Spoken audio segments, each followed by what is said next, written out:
ლოს-ანჯელესში მივდივარ ერთ-ერთ ყველაზე ცნობილ წიგნის მაღაზიაში, რომელიც მირჩია ყველა ადამიანმა, ვინც კი ერთხელ მაინც არის ნამყოფი ამ ქალაქში და მოდი ვნახოთ რა არის ესეც. თუ ჩემსავით შეყვარებული ხართ წიგნების მაღაზიებზე, Downtown LA-ში არის ადგილი, რომელიც აუცილებლად უნდა ნახოთ.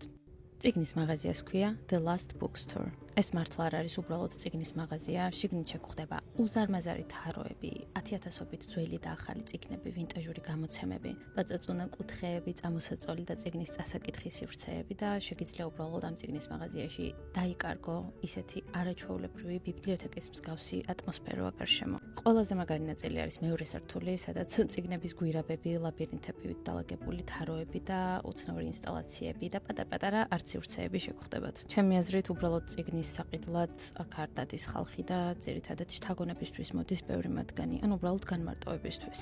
აქ უბრალოდ შეგრძნება გაქვს, რომ არ არსებობს წიგნი, რომელსაც ამ მაღაზიაში ვერ იპოვე. ყველაზე სასიამოვნო კი ის ნაწილია, რომ ძალიან ბევრი წიგნი არის second hand, ანუ მეორადი და ძალიან იაფად, დაახლოებით 5, 7, 6, $3 იყიდება.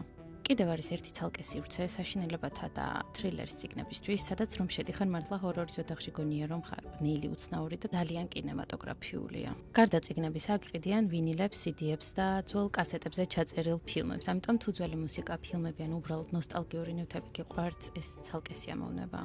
ამ წიგნის მაღაზიაში შუადღეს მივედი და საღამომდე შემორჩი. მოკლედ, თუ ოდესმე LA-ში მოხვდებით და წიგნები, ხელოვნება, მუსიკა ან უბრალოდ საინტერესო ადგილები გიყვართ, ეს ადგილი აუცილებლად ჩასვით სიაში.